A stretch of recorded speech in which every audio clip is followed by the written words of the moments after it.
I got something to prove. I gotta take what I hate and finally make a move. I think of you and all the shit you don't do. Well, I'ma make hella sure that I don't become you. I have no regrets, yeah, I'll tie up my chest. I'll never forget what it's like to be in debt. Been stabbed in the back bed, I'll show you what happens. Pass me the mic and I'll show you with action. I feel this pain, you already know. Turn that to gains, let my money show. I've got these things that I can't let go. Watch me turn this life into... Assalamualaikum Coach. Boleh kenalkan diri Coach dulu? Okey, bismillahirrahmanirrahim. Okey, nama saya Rafai bin Isa. So saya head coach Man U City lah. So di segi pengalaman tu saya pernah bersama dengan PKMPSA sebagai head coach President Cup lah. Okey, Dengan Man U City dah berapa tahun? saya dengan Man U City sudah 3 tahun. Kita bermula daripada 2019, 2020, 2021 lah. Dan now lah sampai sekarang. Okey, sebabkan season lepas liga dibatalkan. Jadi ada masa yang panjang untuk preparation. Adakah dapat dikumpulkan player-player lebih awal supaya persiapan season ni lebih baik daripada yang sebelumnya? Okey, sebenarnya untuk Man U City kita tak stop training sebenarnya sebab boleh kata majority players kita adalah staff. So kita tetap training tapi dalam satu sesi saja. Kita training di sebelah petang saja selepas dia orang working hours kerja dan kita continue training. So bagi saya untuk preparation insya-Allah kita ready lah untuk itu semualah. Insya-Allah. I feel this pain, you already know. Turn that to gains, let my money show. I've got these things that I can't let go. Watch me turn this life into something that you can never own. So fight and die for the things you know you love. Do what you think is right and see life do what you want. Okey, kenalkan diri dulu. Okay, nama saya Muhammad Faris bin Muhammad Arifin. Saya berusia 26 tahun dan posisi pertahanan tengah. Okey. Sebelum ni pernah main dengan tim mana? Sebelum ni saya main dengan tim Negeri Sembilan sebab saya belajar dekat sana lah, UiTM Seremban. Jadi saya berhijrah ke sana untuk main Piala Presiden Negeri Sembilan. Bila tengok tim M3 lain ada dikuatkan oleh player-player bekas Liga Super ramai kan, Liga Premier, adakah rasa macam benda tu satu beban, takut bila ataupun rasa gerun lah bila berjumpa tim yang ada ramai player Liga Super? Rasa macam mana? Sebenarnya kalau kita rasa takut, itu di atas diri kita sendiri. Sebenarnya kita kena berlawan dengan perasaan takut. Perasaan takut semestinya ada dalam setiap diri manusia kan. Tambah-tambah lagi player-player muda macam kami. Tapi nak tak nak kami kena hadap benda tu untuk kita mengatasi perasaan takut tu dan kita boleh berlawan lah dengan bersaing dengan mereka semua lah. Okey, nak tanya pendapat peribadi sebab tahun ni M3 tak ada pemain import. Jadi rasa-rasa itu menjadikan liga ni kurang berkualiti, Liga M3 tu kurang berkualiti atau sebenarnya ini memang bagus untuk bagi peluang kepada anak-anak muda terutamanya bermain? Bagi saya, ianya adalah bagus untuk bagi persaingan anak-anak muda, anak-anak tempatan untuk bersaing kan di liga yang bawah dan kemudian di liga atas baru akan masuk dengan pemain-pemain import dan kita akan bersaing dekat sana. Dekat sini kita boleh nampak anak-anak muda bersaing dan juga untuk mendapatkan tempat mereka. Do what you think is right and see life do what you want. So give me all the scars, I'm a human being. Cover them with tattoos so you can't see. Knew it from the start, you had problems with me and the things I could be. Okay, nama saya Muhammad Faizwan bin Rahim. Umur saya 27 tahun. Saya bermain di posisi center back. Okey, boleh ceritakan pengalaman sebelum ni bermain dengan tim mana? Pengalaman saya sebelum ni saya bermain di tim PKMPFC selama 3 tahun daripada Liga Perdana dan 2 tahun Liga Super. Jadi bila berkata tentang pengalaman main dekat Liga Super, sekarang main pula dekat Liga M3, ada tak rasa benda tu macam downgrade lah, maksudnya merendahkan kualiti potensi diri you bila main kat Liga M3? Ada rasa macam tu tak? Saya rasa tak ada pun merendah diri ke rasa macam kenapa aku main bawah, tak ada. Sebenarnya main bola ni kena fikir career kita. So kita nak jadi pemain profesional, kita kena start pada bawah balik. Kan? Pada bawah sampailah kita naik pada atas. Adakah maksudnya bila main kat Liga M3 ni sebenarnya motivasi lagi besar nak tunjukkan kebolehan diri sendiri tu? Semestinya besar. Sebab kita nak tunjuk balik bakat kita yang selama ni COVID 2 tahun. Memang dah lama geram apa orang kata. Jadi inilah pentas untuk orang-orang muda untuk bangkit untuk pergi ke Liga Super. Okey, sebab awak pernah main Liga Perdana, Liga Super dan sekarang Liga M3. Sebenarnya lah sebagai seorang pertahanan ni saya tanya pendapat peribadi lah ya. Sebab sekarang negara kita memang kekurangan striker. Striker-striker yang dekat Liga Perdana ke Liga M3 yang tempatan maksudnya. Ada kualiti tak untuk diangkat? Sebab kita kekurangan striker sebenarnya yang ada sekarang ni. Pendapat peribadi. Pendapat peribadi saya sebenarnya striker kat Malaysia ni kurang. Tapi sebenarnya kita tak nampak sebab Nema tak tunjuk dia punya taring lagi. Mungkin liga untuk tahun ni dah start. Mungkin tahun ni kot kita boleh nampak asas-asas budak muda pada M3 untuk rebut slot striker tu lah.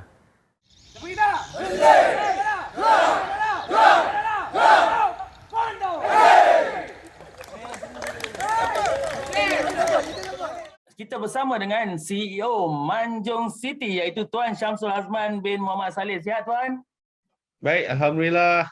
Alhamdulillah. Kita nak bertanya serba sedikit tentang tim Manjung City lah. Jadi kalau saya boleh mula, soalan pertama saya is bagaimana Tuan tengok perkembangan Manjung City FC sekarang? Baik, pertamanya lah kan, bila kita bercakap tentang perkembangan ni, Manjung City ni adalah, kita kena faham dia adalah sebuah kelab yang kita consider masih barulah. Kita masih lagi bertatih pun dalam arena, dalam scene bola sepak Malaysia ni.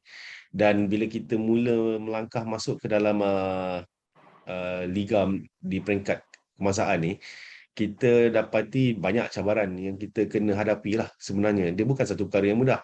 Pasal sebenarnya kelab kita ni pernah ada di peringkat daerah. Kita pernah main kejohanan-kejohanan kecil di dalam negeri Perak ni kan. Jadi bila kita melihat satu ruang dan peluang yang kita dapat, sebenarnya dia mula 2019 lagi. Jadi pada ketika itu kita rasakan bahawa satu kerugian kalau kata kita tak cuba masuk ke dalam scene ini dan juga membawa satu kelab bola sepak berasaskan komuniti tu. Kita nak wujudkan banyak kelab di peringkat komuniti ini kerana kita rasa sebenarnya di Malaysia ni kita terlalu bercakap tentang kenegerian. Kita terlalu bercakap tentang bola mesti negeri sahaja. Sedangkan sebenarnya untuk berkembang dia tidak boleh stuck di peringkat itu. Dia mesti dengan lebih banyak ruang dan peluang kepada pemain-pemain ini. Jadi bila bertitik tolak daripada itulah, bila kita mula sebenarnya penubuhan kelab ini pun ada asas cerita dia. Masa kita negeri Perak mengambil keputusan menutup satu kelab bola sepak di Liga Super iaitu PKNP. Dan kita kena faham pada ketika itu kita ada Perak, kita ada Perak 2 PKNP. Kemudian peluang untuk pemain-pemain ni menunjukkan bakat itu banyak platform. Pasal PKNP dia ada dia punya President Cup, dia ada tim belia dia, begitu juga dengan Perak. Tapi bila tutup je satu kelab itu, kita dah mengurangkan peluang atau platform untuk pemain-pemain ni tunjukkan bakat dia orang. Jadi kami di peringkat kelab komuniti ini pada ketika itu melihat kita kena ambil peranan ni. Kita kena kerana Manjung ni kita ada fasiliti yang sebelengkap, kita ada semuanya. Kita ada stadium bertaraf Liga Super, boleh main kat situ. Kita ada padang yang baik. Kan? Bukan satu, kita ada 2 padang yang baik di sini. Jadi saya rasa kami rasa bahawa dia tak boleh dibiarkan begitu saja. Dan Manjung City pun tertubuhlah pada ketika itu. Dan hari ini kita sebenarnya usia kita, kalau Manjung City lah usia dia dah lebih 2 tahun lah. Dan Alhamdulillah berkat sokongan di sekeliling kita ni, hari ini Manjung City masih lagi boleh bergerak dengan selesa. Dan kita dapat bagi peluang kepada at least kita ada 30 orang player yang ada tempat untuk mereka peragakan bakat dia orang di pentas bola sepak ni. Okey. So Ya. tadi Tuan ada cakap tentang Manjung adalah tim berasaskan komuniti. Jadi bila tim Manjung tu dah semakin baik, semakin maju, apa yang Tuan nampak sumbangan tim tu untuk komuniti? Maksudnya sumbangan balik kepada komuniti. Sebab kita faham Manjung is bandar pelancongan, maritim kan? Ya. Bila Betul. sukan tu pun berkembang, apa kebaikannya yang Tuan nampak? Baik, sebenarnya kan dia kalau bercakap dengan orang yang tak minat sukan, dia kata sukan buang masa lah. Sukan ni buang duit. Tetapi kita kena tengok dalam semua perspektif. Kita kena tengok dengan secara holistik. Sebenarnya sukan ni sumbangan dia besar tau. Kerana kalau kita bercakap tentang kelab komuniti, mewakili komuniti Manjung, pergi bermain di peringkat kebangsaan di Liga M3. Satu perkara yang kita nampak yang paling jelas adalah publicity kepada daerah kita. Yang mana pada setiap minggu orang akan bercakap tentang Manjung. Yang mana seluruh Malaysia akan bercakap tentang Manjung. Dan juga kalau kata kita menang ataupun kita berada pada kedudukan yang baik, dia ada lagi nilai-nilai positif yang akan kita dapat. Itu satu. Yang keduanya, bila kita bermain dalam liga macam ini, kita akan menerima kemasukan pasukan daripada luar yang datang bertandang mereka tempat kita. Okey, ini limpahan ekonomi yang kita rasa sebenarnya dia boleh bawa tau. Okey, M3 saya bercakap pada hari ini mungkin nilai komersial dia belum sampai ke tahap yang sepatutnya lah. Kalau kita bercakap tentang nilai komersial ni, banyak lagi perkara lain yang sepatutnya dia boleh bagi. Tetapi mungkin belum sampai ke tahap itu. Tetapi, kita boleh lihat, kalau satu pasukan datang, contoh, perlawanan pertama kami lawan dengan Immigration Februari, dekat sebagai home. Immigration datang dengan lebih kurang dalam 30 ke 40 pegawai pasukan dan pemain. Kemudian difahamkan ada pemain yang datang dengan keluarga. Bawa keluarga dia orang datang untuk menyokong dan sebagainya. Kita boleh lihat spill of ekonomi itu ada. Dia orang menggunakan perkhidmatan untuk hotel, homestay, makan, dan dia orang, kami pula bandar pelancongan, secara tak langsung tiba-tiba family dia orang boleh pergi ke Pangkor, berbelanja di Lumut. Jadi benda-benda yang macam ni adalah sumbangan kita sebenarnya tau. Cuma orang tak nampak. Dia secara tidak langsung, dia memberi kesan yang positif dari sudut-sudut yang lain. Dan juga pada masa yang sama, kami di Manjung ni, kami punya hiburan ni tak macam Kuala Lumpur, Penang tau. Hiburan kita ni, lampu stadium tu menyala je 4 batang tiang tu. Maknanya orang Manjung tahu something is happening dekat situ. So dia orang ni akan datang beramai-ramai keluar bawa family, dan inilah satu sokongan kita kepada komuniti sebenarnya. Menyatukan semua orang datang ke stadium menyokong kelab kita sendiri. Ini harapan kita jugalah, kita nak tengok pada masa akan datang. Dan saya percayalah dia boleh berlaku. Kalau tidak hari ini, mungkin pada masa yang akan datang dia akan nampak. Wow, dia punya sumbangan tu memang banyak sebenarnya ya. Okey, bila Tuan cakap tadi tentang bila tim ni pergi lebih tinggi, dia akan bawa nama yang baik kepada komuniti juga. So ada tak letak sasaran tertentu untuk season ni kepada tim Manjung City? Okey, saya suka bercakap dengan cara yang realistik lah. Okay.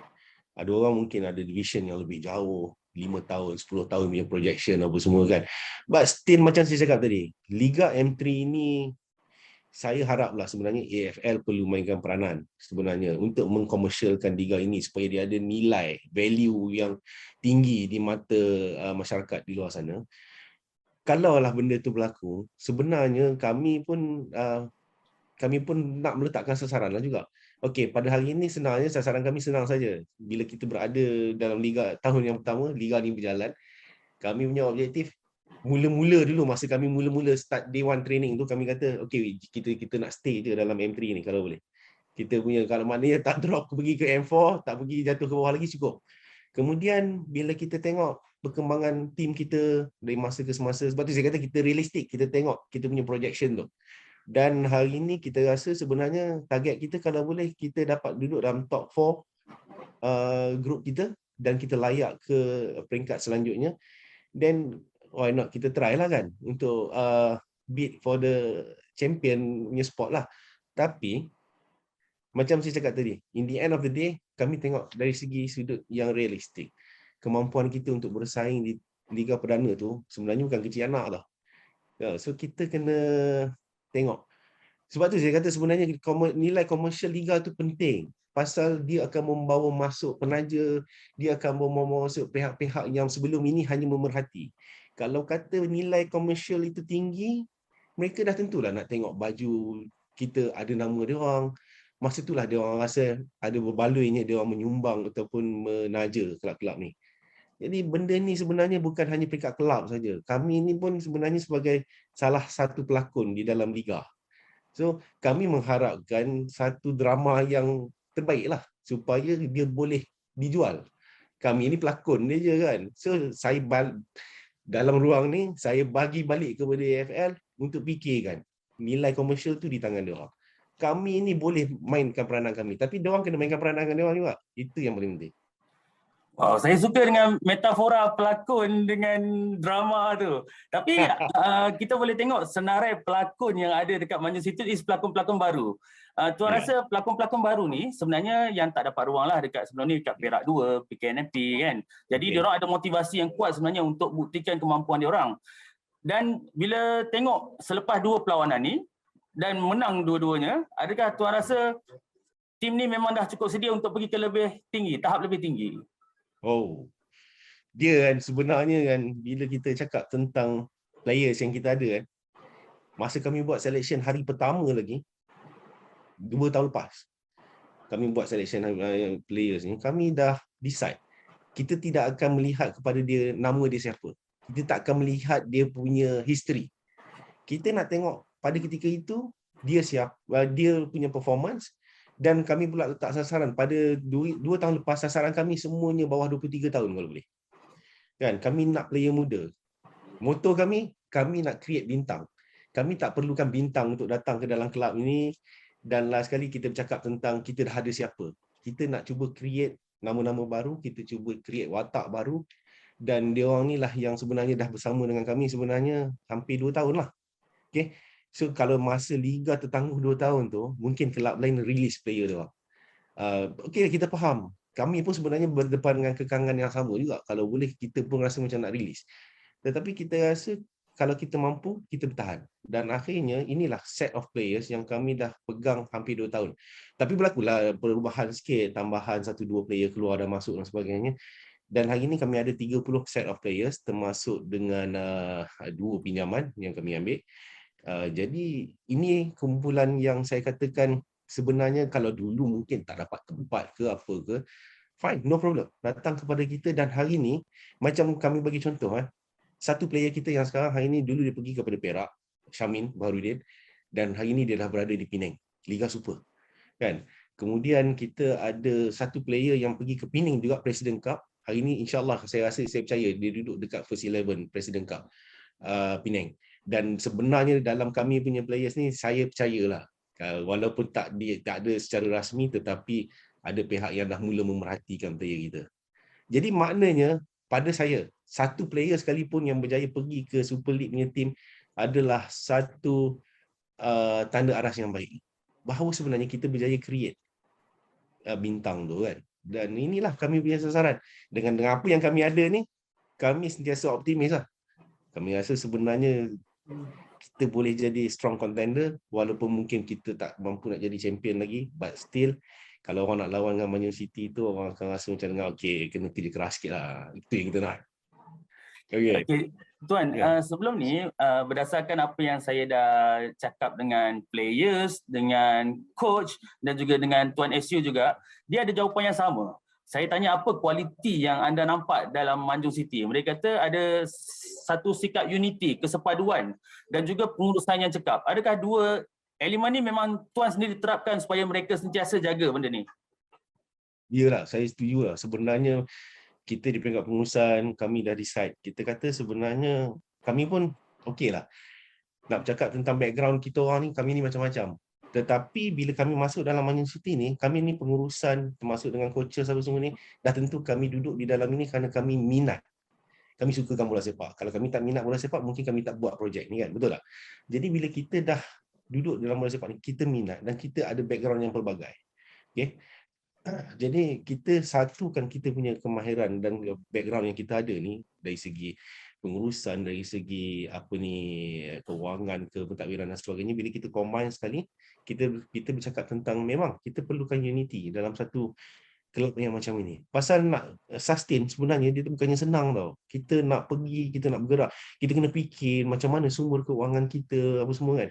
Jadi unity tu melibatkan semangat kekeluargaan tu lah. Semangat kekeluargaan tu penting. Dan kita pegang bahawa sebenarnya menguruskan sebuah kelab bola sepak ni, dia sebenarnya menguruskan manusia. Kita menguruskan sekumpulan manusia, terutamanya players ni, yang mana kita dia orang ni berbakat. Dia orang ni ada capability untuk bermain bola sepak. Tetapi kalau you tak menguruskan dia punya moral, you tak menguruskan dia punya mental, dia punya fizikal dengan baik, dia tak akan boleh bagi you 100%.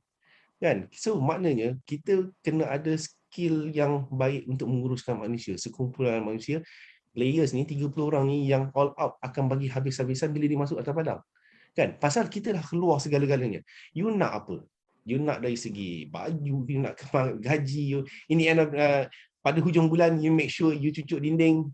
Kat dinding tu bagi kata you ada baki untuk you keluarkan. Itu paling penting. Pasal itu moral. Betul tak? Jadi kita cubalah, kita berusaha sebaik mungkin ke arah itu. Kan? Menguruskan manusia ini satu benda yang penting sebenarnya. Kita nak kena ada kita punya social skill, dan kemudian last sekali kita bercakap tentang menguruskan dengan baik perjalanan sebuah kelab tu. Okey tuan. Tadi tuan dah sentuh tentang kewangan. So saya pun nak sentuh soalan tentang kewangan juga. Sebab dua perlawanan ni memang Manjung City punya prestasi lain macam, menang 2 game. Saya boleh katakan tak mustahil sebenarnya, mungkin boleh juara Liga M3 dan layak ke Liga Perdana. Adakah kapasiti keuangan dah bersedia untuk ke arah itu?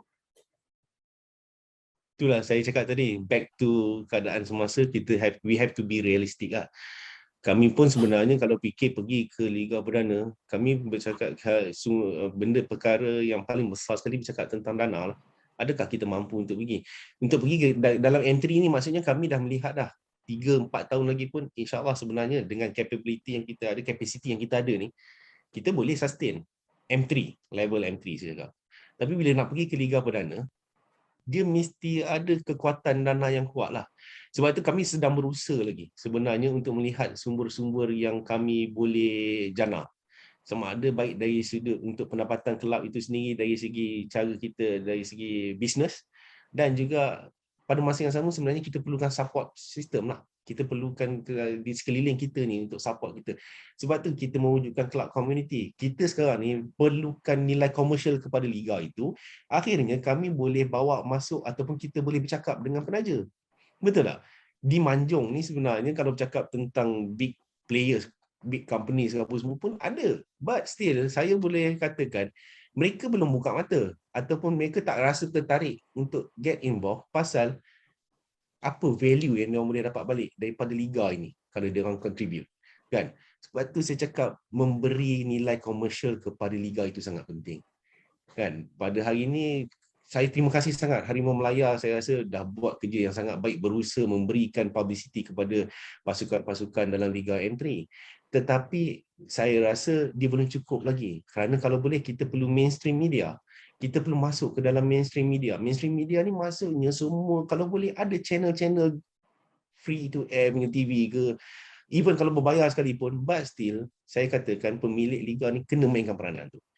Wujudkan nilai komersial kepada liga, baru orang nak masuk. Kalau tidak, kita boleh bersembang je lah. Okey tuan. Yeah.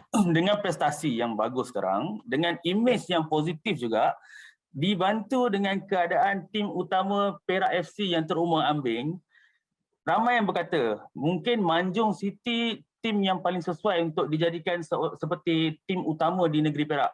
Rakyat Perak kena support Manjung City. Komen tuan terhadap ni? Sebenarnya besar tau bila dia cakap, oi boleh ganti tu tau. Sebenarnya kita tak boleh ganti Perak FC ataupun kita tak boleh ganti Perak. Kerana Perak tu saya cakap sebenarnya terlalu besar. Kami ni cuma macam saya katakan part of Perak je, Manjung kecil je sebenarnya. But dalam keadaan hari ini kita tahu situasi tidak memihak kepada Perak FC. Mungkin belum lagi, saya tak tahu, mungkin mereka sedang berusaha. Kita doakan supaya yang terbaiklah untuk dia orang. But still sebenarnya kadang-kadang kami ni, kelab-kelab komuniti ni, saya boleh katakan sebenarnya kami berdepan dengan stigma penyokong. Yang mana penyokong ni merasakan bahawa untuk menyokong kelab satu pasukan bola sepak, dia mesti hanya negeri dia saja. Dia tidak boleh menyokong pasukan kelab lain. Dia tak boleh menyokong. Ibarat kalau darah dia tu hitam putih kuning je. Padahal sebenarnya dah kita semua merah je. Betul tak? Kita boleh memilih untuk menyokong mana pasukan yang kita rasakan ada attachment dengan kita kan. So, Manjung berusaha. Kami masih lagi berusaha untuk menarik orang untuk menyokong kami. Kan, kami cuba create fan base yang di dalam daerah ini terlebih dahulu. Kalau katalah kami boleh menggantikan Perak, kami tak tahulah ke depan ni macam mana kan. Terlalu besar untuk kita bawa flag Perak tu. Tetapi in the end, kalau katalah berlaku sesuatu di peringkat itu untuk Perak FC nanti, kalau berlaku, saya rasa orang Perak ataupun siapa saja tidak ada masalah untuk mencari satu kelab yang dia rasakan dia boleh follow, dia boleh memberikan sokongan dan juga dia boleh melihat perkembangan itu mungkin daripada bawah. Kami ni kira merangkak lah lagi ni, maknanya ikutlah kami merangkak. Bila kami dah mula bertatih, kami dah mula berlari, berjalan nanti apa semua, at least ni boleh nampak perkembangan kami tu. Kan? Pasal Perak mungkin satu pasukan yang dah gah, you tak payah buat apa-apa. You letak baju Perak, you gantung je, you tak payah promote, orang akan beli, betul tak? Tetapi kami tak, kami gantung baju, orang akan tanya ni baju apa dulu. Kan? So banyak kerja kami nak kena buat. Okey, bila berkata tentang baju, saya tengok jersey Manjung City antara yang paling cantik. So, dari segi merchandising ni ada tak Tuan anggap benda ni sebagai satu sumber untuk jadi kewangan yang kuat untuk masa depan juga? Untuk jual, untuk orang-orang luar Manjung juga akan beli, mungkin Tuan ada strategi khas ke? Ya, saya perlu akui sebenarnya bagi kelab komuniti yang kecil-kecil ni, baju ni ataupun merchandise ni adalah satu perkara yang penting. Ya, even kalau kami berjaya jual selai baju pun kami boleh bercakap tau. Kami kelab ni kecil. Kan? Kami akan bercakap mungkin sehari 2 hari bila kita berjaya menjual 10 helai t-shirt. Kan? Berbanding dengan Perak kalau kata ataupun kelab-kelab Liga Super, Liga Perdana ni, dia bawa keluar launching 5,000 helai jersey, dia habis dalam masa 1 jam mungkin. Tetapi kami tak mungkin macam tu. 5,000 helai tu silat-silat setahun tak habis. Kan? Tapi kami kena faham kita perlu banyak kerja. Maknanya dari segi kami punya promosi apa semua, kami sedang bincang dengan kami punya penaja kami Haka Kelo. Sekarang ni kami menumpukan kepada jualan secara online terlebih dahulu kerana dia adalah satu platform yang termudah kan. Dan juga kita cuba untuk melihat potensi yang lain juga. Kami sedang mewujudkan kami punya store kami sendiri di stadium juga dan dalam proses renovation, dan kalau kami dah buka nanti pun dia perlu dilibatkan dengan entity business yang lain jugalah, maksudnya benda-benda yang lain, bukan hanya merchandising saja. Pasal kalau harap besar pada merchandising ni, kami tahu belum tentu kami boleh jual selai baju pun satu hari kan. But saya kalau boleh lah sebenarnya kami merayulah dan juga memohon sokongan daripada semua orang, terutamanya orang Manjung ni kan. Kalau daripada luar pun benda pun nak beli sekarang mudah secara online kan. Dan perkara itu membantu kami sebenarnya. Sangat membantu. Kami berterima kasih kepada penaja kami juga, Haka Kelo, kerana mereka memberikan kami satu perkongsian persen yang kita katakan sangat baiklah untuk kelab. Dan apa yang kita perlu buat sekarang ni, tunjukkan performance, orang suka dengan permainan kita, orang suka dengan tim kita, in the end dia orang akan beli barang kita. Do what you think is right, and to life do what you want.